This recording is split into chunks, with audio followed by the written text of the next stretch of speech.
Assalamualaikum warahmatullahi wabarakatuh. Alhamdulillahirabbil alamin. Wassalatu wassalamu ala asyrofil anbiya'i wal mursalin wa ala alihi washabihi ajmain. Selamat siang menjelang sore sahabat Bawaslu dimanapun Anda berada. Di bulan Ramadan ini alhamdulillah kami dari Bawaslu Kabupaten Klaten kedatangan tamu dua adik-adik yang ganteng dan cantik gitu, dari SMK Negeri 1 Njogonalan. Tidak tahu perjumpaannya bagaimana, tiba-tiba hari ini kita dipertemukan di gazebo kebanggaan Bawaslu Kabupaten Klaten. Kita ingin berbincang-bincang gitu nggih, sambil menunggu buka puasa atau istilahnya ngabuburit begitu. Ini muslim semua nggih? Alhamdulillah. Puasanya lancar? Alhamdulillah. Di bulan puasa yang penuh berkah, semoga silaturahim ini juga memberikan manfaat kebaikan bagi kita semuanya. Bincang-bincang kali ini tentunya sangat mubadir kalau cuman kita isi, atau ngabuburit ini ya kalau cuman diisi dengan nongkrong-nongkrong atau hal-hal yang mungkin hanya bersifat euforia semata gitu ya, di jalan atau di mana ya. Terkadang kan ada ya teman-teman ya seusia teman-teman ini ya, dulu lah ketika saya masih seusia teman-teman ini juga pengennya sih ngabuburit itu ya nongkrong-nongkrong saja di pinggir jalan begitu, hai bersama teman-teman. Tapi saya melihat kok adik-adik ini memiliki sense yang berbeda dengan remaja pada umumnya, senang bersilaturahmi begitu di entitas-entitas atau lembaga-lembaga, entah itu swadaya masyarakat atau lembaga milik pemerintah gitu. Apa ini kira-kira target dan tujuan dari Mas dan Mbak ini kira-kira gitu? Untuk saya sendiri lebih ke mengetahui bagaimana sebuah lembaga pemerintahan berjalan di tengah-tengah masyarakat. Begitu. Mbak Anggi? Ya, kurang lebih juga sama. Oh iya, sebelumnya perkenalkan nih, ini ada Mas Alfian dan juga Mbak Anggi. Saya sendiri, Saifuddin, anggota Bawaslu Kabupaten Klaten, koordinator divisi SDMOD, Sumber Daya Manusia, Organisasi dan Diklat. Nanti ya kita sharing-sharing kita nanti, adik-adik akan kita berikan sedikit pengetahuan terkait apa itu Bawaslu begitu, dan juga peran kita di mana begitu. Lalu sejauh ini eksistensi kami juga ini seperti apa begitu di Kabupaten Klaten. Jadi secara umum tadi sudah disampaikan Mas Alfian ya, ingin tahu bagaimana sebuah lembaga negara begitu atau berperan gitu di masyarakat. Perlu kita ketahui Bawaslu ini bersifat hierarkis ya. Ini untuk yang di kabupaten ini ya Bawaslu kabupaten, di RI ada Bawaslu RI, di provinsi ada Bawaslu provinsi, di kabupaten itu ada Bawaslu kabupaten. Sejauh ini secara kelembagaan, satuan kelembagaan organisasi Bawaslu yang permanen sampai di tingkat kabupaten. Untuk di kecamatan dan desa yang paling ujung nanti ada TPS, kalau misalkan hajat pemilu dan pilkada itu mungkin teman-teman tahu ya, itu nanti ada PTPS, pengawas TPS, itu bersifat ad hoc atau sementara. Di kecamatan, desa itu bersifat ad hoc. Di kabupaten ini khususnya di Kabupaten Klaten itu ada 5 anggota Bawaslu, dibantu atau disupport oleh satu koordinator kesekretariatan begitu. 5 anggota ini ada saya Budi, kedua Bapak Milkan, eh, Bapak Arif Fatur Rahman, Bapak Sidik, dan Bapak Dedi. Di 5 anggota ini dipimpin oleh salah satu ketua.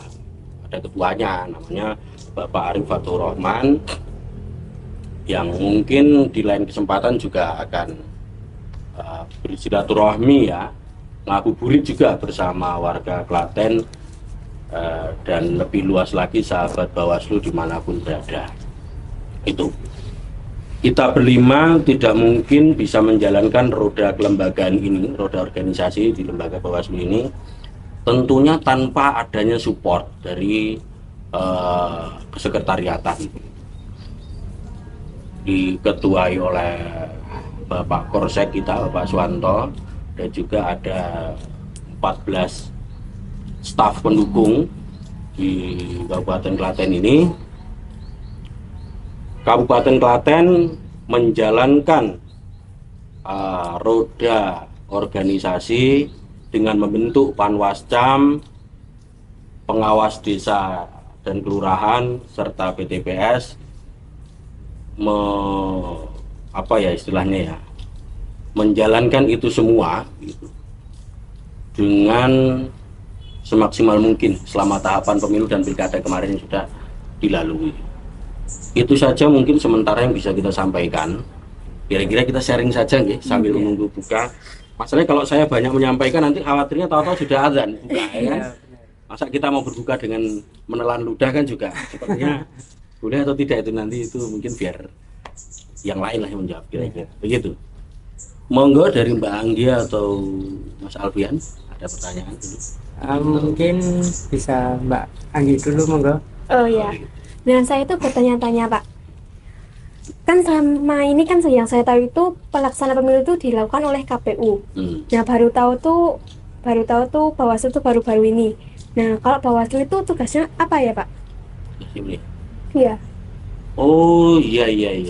Ini memang ketika kami kemarin banyak terjun di masyarakat ketika momen pemilu dan pilkada untuk tahun kemarin kan beririsan ya tahapannya ya gitu. Kita banyak melakukan sosialisasi, mengajak peran serta masyarakat dalam pengawasan partisipatif. Itu memang banyak sekali pertanyaan begitu. Ini dari KPU ya gitu. Oh tidak, memang kami menangkap suara di masyarakat secara umum, eksistensi Bawaslu ini kurang begitu diketahui oleh banyak orang gitu. Karena memang secara kelembagaan permanen itu lebih dulu KPU. Dari dulu memang KPU sudah permanen. Sebelum-sebelumnya untuk di tingkat kabupaten ini kita baru kurang lebih 6-7 tahun lah. 7 tahun kita permanen. Jadi sangat lumrah kalau bahasa Jawanya ya. Kalau pertanyaan ini muncul dari Mbak Anggi begitu. Jadi secara umum Mbak ya, di Undang-Undang 17 itu penyelenggara pemilu ada 3 Mbak. Penyelenggara itu ada KPU yang sering kita ketahui secara administratif menjalankan pelaksanaan pemilu, lalu ada pengawasnya. Tentunya kalau misalkan penyelenggaraan pemilu hanya dijalankan oleh penyelenggara secara administratif saja tanpa ada pengawas, saya kira sangat tidak efektif ya. Potensi-potensi pelanggaran, kecurangan, nanti siapa yang menindak? Kira-kira itu. Nah, lalu dari KPU ada juga Bawaslu, Badan Pengawas Pemilu. Ini penyelenggara yang kedua. Ini sama-sama penyelenggara melalui payung hukum yang sama. Lalu dari 2 lembaga ini masih ada satu lagi. Ini saya kira malah justru secara eksistensinya gitu, di masyarakat juga malah bertanya-tanya lagi. Ada DKPP, Dewan Kehormatan Penyelenggara Pemilu, DKPP, Dewan Kehormatan Penyelenggara Pemilu. Nah, ini kalau misalkan disampaikan ke masyarakat, ini saya kira malah masyarakat apalagi nih. Nah, makanya melalui podcast ini kami sampaikan kepada sahabat Bawaslu semuanya, gitu kan, harus sudah clear sekali ini konteks pemilu penyelenggaranya itu ada 3, yaitu secara administrasi oleh KPU, pengawasannya oleh Bawaslu. Lalu yang terakhir tadi di KPP apa begitu? Ya itu pengawas dari kami berdua begitu. Pengawas kami berdua, Dewan Kehormatan Penyelenggara Pemilu. Begitu. Nah, kita bayangkan begini. Pemilu ini ibarat kalau dari divisi P2H di Kabupaten Klaten itu menganalogikan sebuah pemilu itu ibarat main sepak bola. Sepak bola, KPU ini bertugas memastikan gawangnya kotak, ada jaringnya, tidak bolong, ya kan, lapangannya juga persegi panjang. Nah, lalu bolanya dipastikan bulat, ya kan, tidak pinju-pinju dan terisi angin dengan tentunya kapasitas yang pas, tidak terlalu keras, tidak terlalu lembek, kira-kira begitu. Langsung administrasi peserta, penonton, dan juga regulasi macam-macam itu semua dari panitia KPU itulah begitu. Lalu kami di Bawaslu ini apa kira-kira sebagai wasit, kira-kira begitu. Kita bayangkan sebuah sepak bola ini lagi-lagi yang mengandaikan ini Kordiv P2H Kabupaten Klaten. Sepak bola isinya bintang semua, ya, pihak lawan maupun pihak versusnya itu ya begitu. Ini Ronaldinho, ada Aguero, itu siapa lagi misalkan Zinedine Zidane, bahkan sampai Maradona turun semua. Kalau semua bintang ini turun, bayangan kita akan menarik di sepak bola itu, menarik. Tapi tanpa adanya sosok wasit di situ, Barcelona menyeliding siapa, misalkan Ronaldinho misalkan, terus misalkan ada siapa lagi itu yang permainannya agresif, salah satu bintang itu menyikut siapa, misalkan pemain lainnya begitu. Ini kan akan carut marut, tidak menarik pertandingan itu. Tapi ketika di tengah-tengah pertandingan itu ada wasit yang mengawasi dan memastikan regulasi berjalan dengan baik selama proses berjalannya pertandingan sepak bola, disitulah sepak bola itu akan menjadi tontonan yang menarik. Kira-kira itu bayangan dari kita. Lalu ada lagi mungkin pertanyaan? Mungkin sedikit bertanya ya. Di Kabupaten Klaten sendiri kan memiliki teritorial yang cukup luas ya Pak. Kabupaten Klaten. Ya, Kabupaten Klaten, dan juga memiliki jumlah pemilih yang cukup banyak. Dan oleh karena itu, apakah dari pihak Bawaslu sendiri yang akan mengawasi berjalannya pemilu di Kabupaten Klaten atau membutuhkan partisipasi dari pihak lain? Oh iya. Menarik sekali. Kalau misalkan ini kan semacam kesadaran dari masyarakat ya, untuk bertanya semacam itu.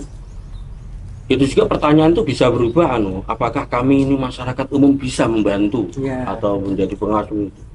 Menarik sekali dari Mas Alfian ini begitu. Sahabat Bawaslu dimanapun berada begitu. Dari struktur baku hierarki kelembagaan yang ada di Bawaslu ini memang memungkinkan hanya terbentuk sampai di tataran TPS. Di secara regional begitu ya. Teritorinya mungkin kewilayahan sampai di desa, itu pun hanya satu. Di desa itu cuma ada satu pengawas PKD itu ya, baik itu di desa maupun di kelurahan itu ada satu pengawas. Ya misalkan jenengan membayangkan teritori Klaten yang sangat luas, di Ampu 5 orang langsung berarti ujung tombak kita itu ada di desa ya. Misalkan satu desa itu ada berapa RT, rata-rata banyak ya, bisa belasan, sementara pengawasnya hanya satu. Ini berbicara secara kemampuan, mampu tidak mampu ini tuntutan tugas kita.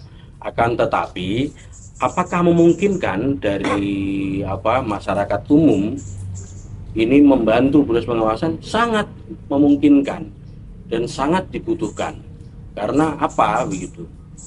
Ini kembali ke proses demokrasi itu tidak hanya selesai secara pelaksanaan, kita akan mendapatkan pemilu yang substantif gitu ketika hanya dijalankan oleh penyelenggara saja tanpa diimbangi oleh partisipasi masyarakat secara umum gitu, ini saya kira sangat tidak menyentuh ranah-ranah pemilu itu sendiri. Pemilu ini kan pesta demokrasi ya. Iya. Namanya sebuah pesta ya tidak hanya dinikmati oleh penyelenggara pesta saja, akan tapi peserta dan juga masyarakat ini bagaimana tidak terkesampingkan. Mereka juga harus menikmati dong, kan begitu. Iya. Hasil dari pesta ini juga mereka harus menikmati. Bagaimana biar bisa menikmati? Tentunya di prosesnya juga harus terlibat. Melibatkan diri atau partisipasi penuh masyarakat ini tentunya sangat dibutuhkan, dan itu menjadi harapan dari kami selaku penyelenggara.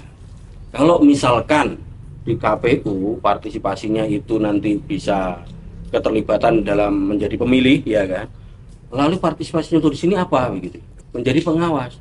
Lalu setelah menjadi pengawas, apakah mungkin Pak kita menindak pelanggaran-pelanggaran? Tidak. Tugasnya cuma satu, memberikan informasi kepada anggota kami di manapun saja begitu. Ketika misalkan jenengan melihat potensi-potensi pelanggaran gitu, bisa sampaikan, baik itu di PKD pengawas desa juga bisa disampaikan ke situ. Ketika jenengan hanya secara lokasi kok aku sudah karo kantor kecamatan, langsung ke kecamatan juga tidak apa-apa. Ketika hanya jenengan pas lewat di kota, kantor Bawaslu, laporkan di kantor Bawaslu juga tidak apa-apa. Sedemikian fleksibelnya kira-kira yang bisa dilakukan oleh masyarakat. Itu kira-kira Mas Alfian ya. Oke. Selanjutnya ini kita mengalir ya. Tapi sebelumnya ini tidak ada janjian ini ya di sini ya. Ini kita real ya, kira-kira begitu ya. Benar. Nah, apa kira-kira sambil menunggu buka ini kayaknya masih kurang 1 jam lah kira-kira. Masih cukup sebelum lama. Nanti pulang bisa untuk oleh-oleh nanti apa? Sedikit ilmu dari Bawaslu mungkin ya yang kami bawa pulang. Mungkin ada pertanyaan sedikit lagi, yaitu saat pemilihan umum mungkin masyarakat bertanya-tanya apakah di pemilihan umum itu terjadi banyak perselisihan atau pelanggaran-pelanggaran yang dilaksanakan oleh pasangan calon, dan bagaimana Bawaslu menindaklanjuti pelanggaran tersebut bagi pasangan calon. Oh ya, itu action kami di lapangan ya, gitu. Ketika terjadi pelanggaran, apa sih yang dilakukan Bawaslu kan? Kira-kira. Jadi kita harus memberikan pemahaman bersama dulu. Pelanggaran itu apa saja yang ada dalam pemilu. Gitu.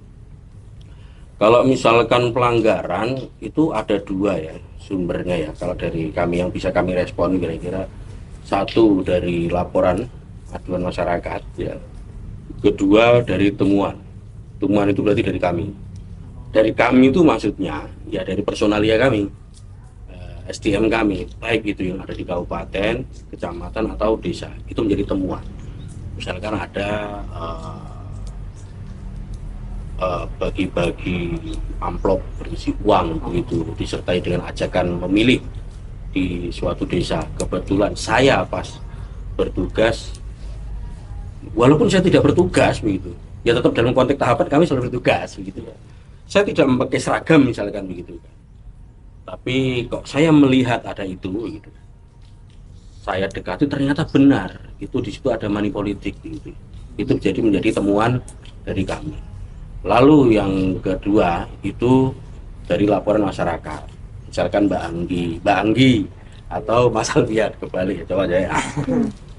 Secara nggak langsung di sekolah misalkan, ini kan waktu pemilu kemarin Mas Alfian umur 17 sudah memiliki hak suara, sudah 17. Ternyata ada temenin jenengan itu ngajak kumpul begitu, itu dikasih amplop, wes sesuk kok pengen milih iki yo. Nek orang milih awas lo nggak bully misalnya. Sesuk contekan orang tak warai, enggak ya, kan nyontekan enggak. Misalkan begitu, setelah iming-iming ajakan dan ada materi yang disampaikan, terus secara nggak langsung jenengan menolak, iya toh, entah itu salah satu dari kalian atau kalian berdua menolak begitu, tapi kalian tahu ada kegiatan itu, langsung kalian mendokumentasikan, ya kan, kalian melaporkan, yaitu seperti yang saya sampaikan tadi, ketika dekat dengan pengawas desa bisa sampaikan di pengawas desa, di kecamatan, atau bahkan dengan kami langsung, karena menurut jenengan, oh ternyata ini masalah ini skupnya kabupaten pak, ora guru sekolahnya awake dhewe pak, catur rembugan, ora guru sekolahnya dhewe sing dikei amplop ngene iki, sekolahnya iya, ayo lapor nang Bawaslu kabupaten, ketemu dengan salah satu dari kami atau bahkan ketemu dengan salah satu staf, tidak apa-apa, laporkan kapan, di mana, seperti apa kejadiannya, ya kan, kalian berikan narasi kepada kami, lalu kami akan menindaklanjuti. Nah, kami akan melakukan pemanggilan klarifikasi terhadap pihak-pihak yang terkait, tentunya melalui informasi yang jenengan sampaikan tadi. Nah, dari itu semua kami tidak serta-merta memberikan vonis atau seperti ya polisi-polisi di apa film-film gitu ya, kami langsung beraksi menggunakan rompi Bawaslu, terus langsung kita memanggil salah satu yang dengan curiga, kamu tadi ngasih duit ya, langsung menginterogasi dengan metode apa polisi buruk dan polisi baik itu misalnya, ya.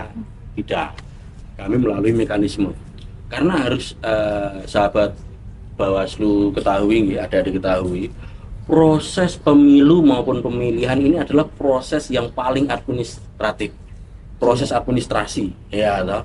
Mulai ini kan proses pemilu itu proses dari kertas suara menjadi kursi, ya toh, entah itu kursi eksekutif atau legislatif, itu kan dari kertas suara itu. Iya. Ini namanya proses, ini kalau menunjukkan akuntansi ya, Iya, ini kan proses administrasi ya. Iya, Misalnya administrasi itu kan konversi dari administrasi pembayaran, misalkan proses dari apa, membayar sejumlah administrasi lalu mendapatkan bukti pembayaran, ya, terus nanti ketika masuk menerima fasilitas pendidikan.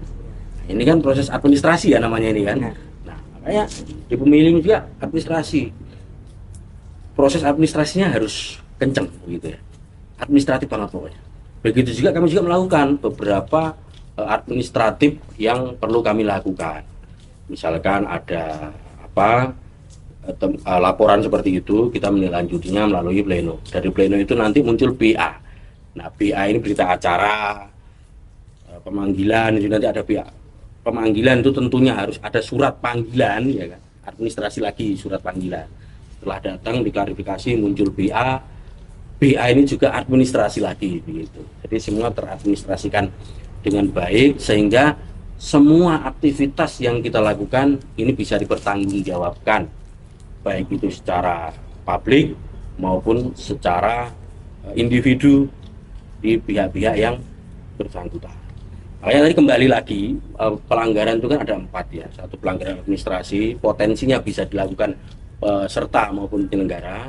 Ada pelanggaran yang bersifat pelanggaran pidana.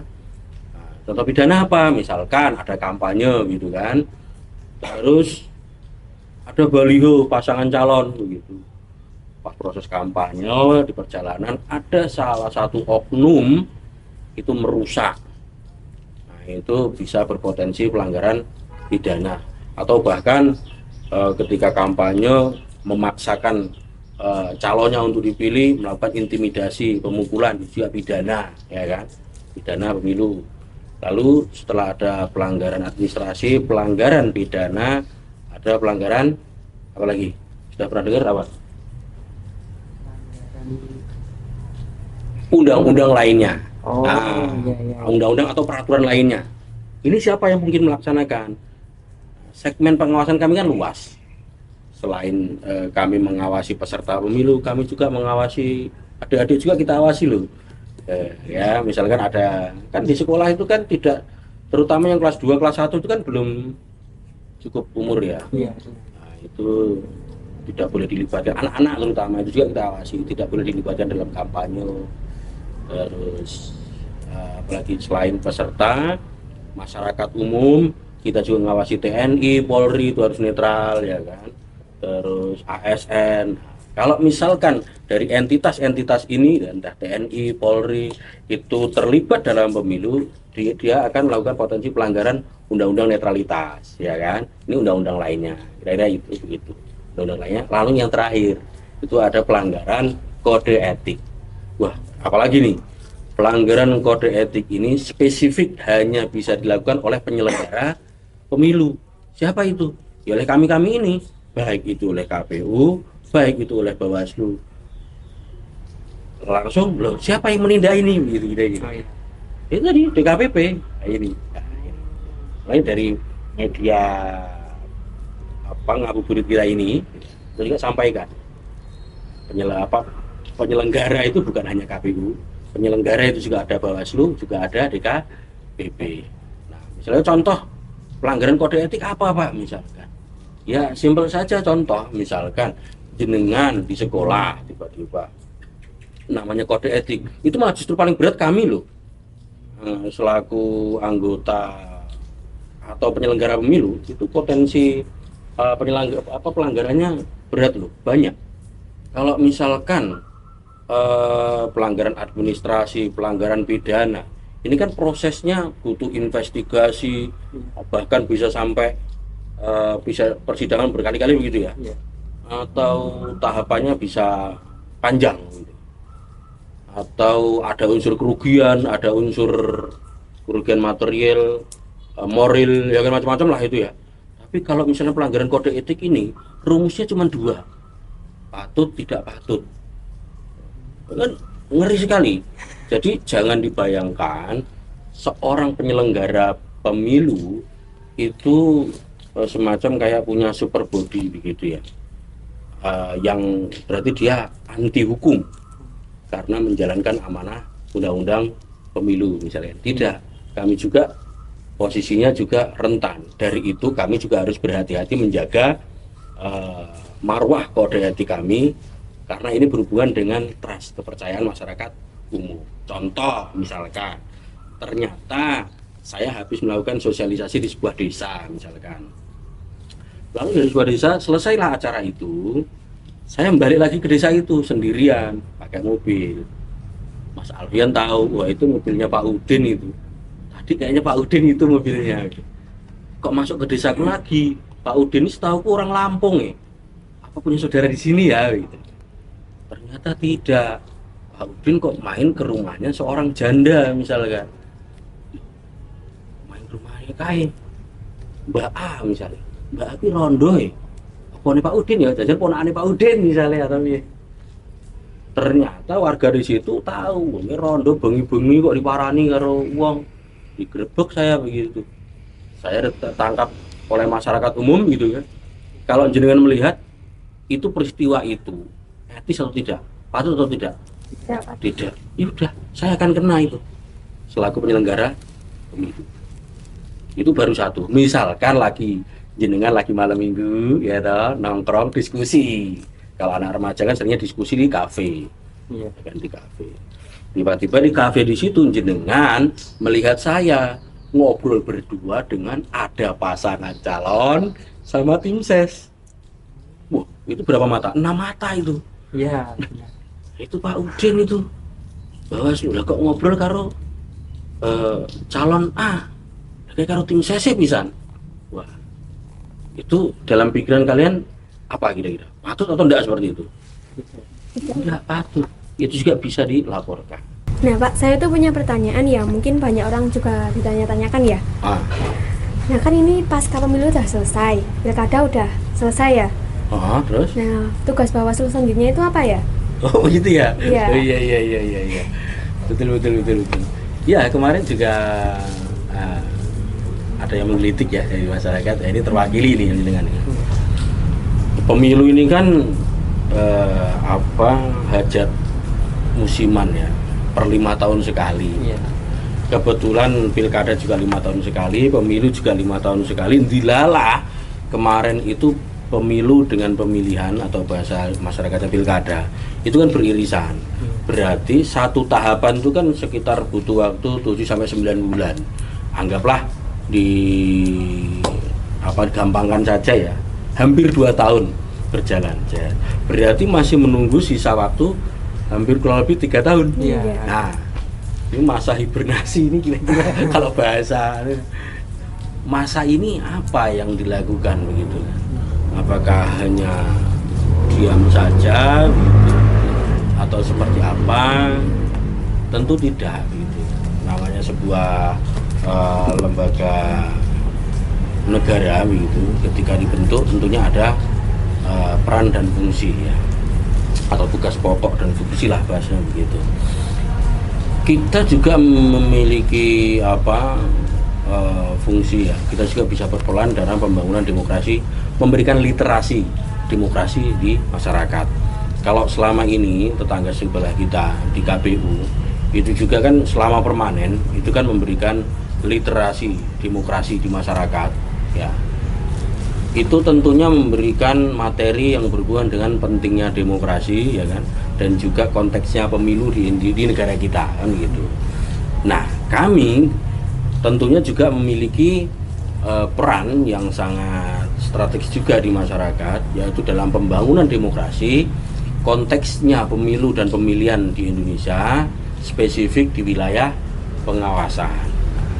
Itu yang tentunya bisa kami lakukan ke depan, itu baru satu. Kalau untuk sampai saat ini ya, selesai pemilu ini ya kita tidak diam saja, toh kita juga masih sebagai bentuk pertanggungjawaban kita, karena hajat pemilu ini didukung juga oleh Pemkab ya, toh ada dana hibah juga yang kita gunakan untuk pelaksanaan. Kita sedang membuat laporan kegiatan dan juga penggunaan anggaran kepada Pemda, kepada masyarakat umum juga kita sampaikan kegiatan apa saja yang sudah kita lakukan. Tentunya ya ini bagian dari menjaga trust, kepercayaan kita kepada masyarakat umum dan juga kepada Pemda Klaten yang sudah support terhadap hajat besar pemilu dan pemilihan ya kemarin sudah kita jalankan. Lalu kita juga melakukan evaluasi ya, sebuah kegiatan hajat kok tidak dievaluasi dengan baik. Dari hasil evaluasi ini apa sih? Tentunya melahirkan rekomendasi-rekomendasi yang itu bisa digunakan untuk generasi setelah kami nanti 5 tahun yang akan datang. Nah, di situ hal taktis yang saat ini sedang kami lakukan ya kan, yang taktis yang kami lakukan itu melaporkan kegiatan ke RI juga, ke provinsi juga kita lakukan semuanya. Juga kami juga sedang membuat buku terkait penyelenggaraan pemilu dan pilkada kemarin. Setiap divisi dari kami membuat buku-buku itu. Seperti kemarin P2 sudah ya bedah buku, ada nanti bisa dilihat di channel YouTube Bawaslu Klaten begitu. Ada beberapa buku yang dibedah karya dari Bawaslu Provinsi yang dibedah oleh Kabupaten Klaten, dan juga karya-karya Bawaslu Klaten yang dibedah di Bawaslu Klaten. Dan SDM juga nanti podcast selanjutnya, tunggu saja waktu dan tempatnya, nanti mungkin bisa mengundang Mbak Anggi dan Mas Alfian lagi untuk membedah buku itu spesifik di divisi SDMO. Bukunya sudah ada, tinggal nanti kapan waktunya kita bedah. Judul bukunya Jaga Suara. Saya belum bisa membawa gitu, karena memang ini kita dadaan ya tadi bertemu inilah. Kayaknya ini ngabuburit daripada diisi hal-hal yang tidak bermanfaat begitu. Bisa bersilaturahim dengan teman-teman, ketemu dengan teman-teman, ini menjadi kebanggaan dan juga menjadi kehormatan bagi kami. Terima kasih teman-teman dari SMK Negeri 1 Jogonalan. Semoga bisa bersinergi dan silaturahmi ini continue begitu ya. Tidak hanya berhenti pada saat ini, tapi juga generasi-generasi setelah jenengan nanti selesai atau apa bisa diperkenalkan ke Bawaslu Kabupaten Klaten. Terus menindaklanjuti jawaban tadi begitu kan. Di sekolah-sekolah, di SMA, SMK, SMK, ini kan ada OSIS-OSIS ya. Iya. Setiap tahun melakukan reor. Nah, masa reor ini kan juga biasanya teman-teman di Klaten ini, SMK, SMA, sekolah menengah atas ini ya, ini mengaplikasikan model pemilihan seperti pemilu kan. Nah, misalkan di SMA Negeri 2 itu kemarin sering itu berinteraksi dengan Bawaslu Kabupaten Klaten begitu. Ini juga woro-woro kepada sahabat Bawaslu di Kabupaten Klaten, jangan sungkan-sungkan untuk mengundang kami menjadi narasumber dalam kegiatan-kegiatan yang hubungannya dengan literasi demokrasi. Misalkan setiap setahun sekali kan ada itu tadi ya, masa reor tadi begitu. Kami siap untuk menjadi narasumber di sekolah-sekolah, sahabat-sahabat sekalian begitu kan. Kemarin sempat ada pertanyaan dari SMA 2 itu, SMA Negeri 2 itu. Kalau misalkan kami mengundang Bawaslu Kabupaten Klaten untuk menjadi materi, biaya Pak, berapa Pak? Tarif atau administrasi yang harus kami persiapkan gitu. Wah, sepertinya ini lahan basah ya. Tapi kami sampaikan kepada halayak Bawaslu, sahabat Bawaslu dimanapun berada, gratis. Kami gratis untuk menjadi pembicara narasumber di sekolahan adik-adik jenengan. Tidak usah teman-teman berpikir menyiapkan nominal begitu ya untuk kami menjadi narasumber di sekolahan-sekolahan adik-adik. Jadi pasti teman-teman ketika mengaplikasikan sistem pemilu di sekolahan adik-adik itu kan pasti mirip-mirip ya, ada pemilihan begitu ya. Nah itu kan kita bisa ngambil minimal semangatnya lah, semangat penyelenggaraan pemilu dengan atau apa namanya kalau di sekolah namanya pemilihan ketua OSIS. Pemilihan ketua OSIS gitu ya. Ini kan ada semangat-semangat yang bisa diadopsi, ditransformasikan gitu. Nilai-nilai pemilu, demokrasi. Nah, minimal nanti pasti dalam sistem pemerintahan ya atau lembaga organisasi itu kan tidak lepas dari trias politika lah paling ya kan. Nah, itu nanti bisa kita diskusikan di sekolah-sekolahan panjenengan, undang kami sebagai narasumber gratis, tak berbayar, kira-kira begitu.